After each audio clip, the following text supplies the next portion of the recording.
요한복음 5장 1절부터 9절 전반부의 말씀까지 다 함께 봉독하시겠습니다. 그 후에 유대인의 명절이 되어 예수께서 예루살렘에 올라가시니라.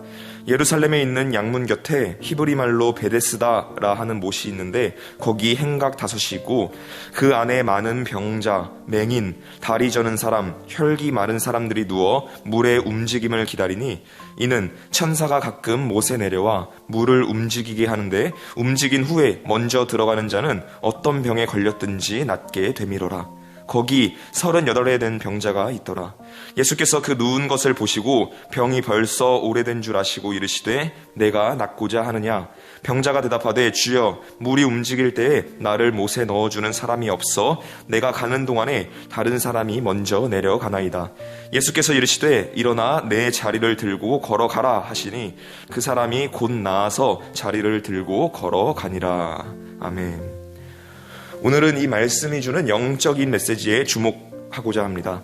30년경 예수님이 하신 사역이 지니는 의미가 그로부터 6, 70년이 지나 요한복음의 말씀을 나누며 살아가던 요한 공동체의 사람들에게 어떤 의미로 다가왔을까요? 그리고 약 2000년이 지난 오늘 우리에게 어떤 의미를 지닐 수 있는 것일까요?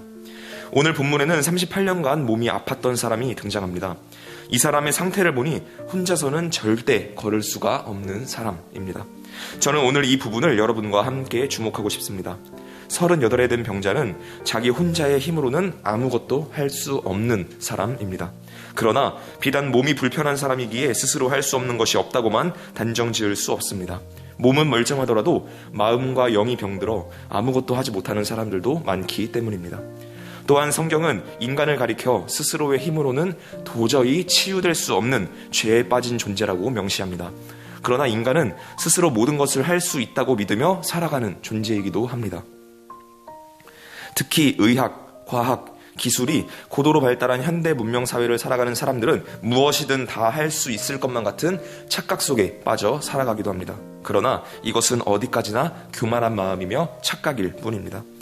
2020년이 되기 전 세계의 모든 사람들은 계속해서 잘 될 것이라는 낙관주의, 긍정주의에 빠져 살았습니다.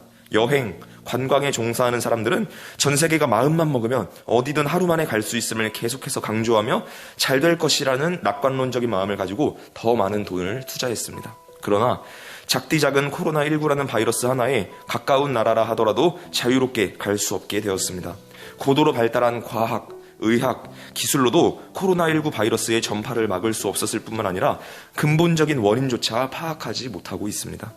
이번 코로나19 사태는 인간의 나약함과 무능력함을 근원까지 파헤쳐버린 전대의 민문의 사건입니다. 오늘 말씀이 말하는 38에 된 병자는 인간들의 전형적인 영적 상태를 보여줍니다. 인간 스스로는 근원적인 죄로부터 자유롭게 될 수 없습니다. 그러나 이런 무기력함에 빠져있던 사람을 단번에 그 자리에서 일으켜 세우는 사람이 있었으니 그분은 바로 그리스도 예수입니다.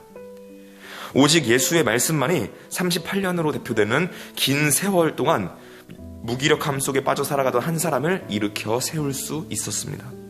유대인들은 질병은 죽음의 영역으로 들어가는 것이며 치유는 죽음의 영역으로부터 탈출하는 것이라 생각했습니다. 그러므로 이런 관점에서 예수님의 치유 사건은 오직 예수님의 말씀만이 인간을 죽음의 영역으로부터 해방시킬 수 있음을 선포하고 있습니다. 인간이 할 수 있는 것은 없습니다. 38에 된 병자가 한 것이 딱 하나 있다면 그것은 예수님의 말씀을 듣고 그 말씀을 믿고 그대로 순종했다라는 것입니다. 스스로의 힘으로는 일어설 수 없었지만 예수님의 일어나 내 자리를 들고 걸어가라 라는 이 말씀이 그에게 주어졌을 때 그는 비로소 일어설 수 있었습니다. 이런 예수님의 음성은 오늘을 살아가는 우리에게도 동일하게 주어지고 있습니다. 이 외에도 복음서에는 무수히 많은 우리를 향한 예수님의 음성이 기록되어 있습니다. 이 말씀을 듣고 우리는 믿음으로 순종해야 합니다. 우리의 힘으로는 할 수 없지만 예수님의 말씀에 순종할 때 죽을 수밖에 없는 존재인 우리의 영은 새로운 생명을 얻게 됩니다.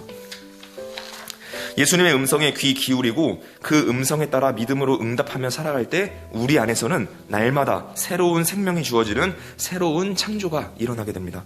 예수님은 오늘도 지금 이 순간에도 우리를 부르고 계십니다. 우리가 스스로 할 수 있는 것은 없지만 예수님의 음성에 믿음으로 순종할 때 무기력감에 빠져있던 38에 된 병자를 일으켜 세운 것과 같은 놀라운 은혜가 오늘 우리의 삶에도 가득할 것입니다. 지금도 우리를 부르시는 예수님의 음성에 순종하며 영적 무기력함을 떨쳐버리고 당당하게 일어나 걸어가는 은혜를 경험하는 하루 되기를 소망합니다.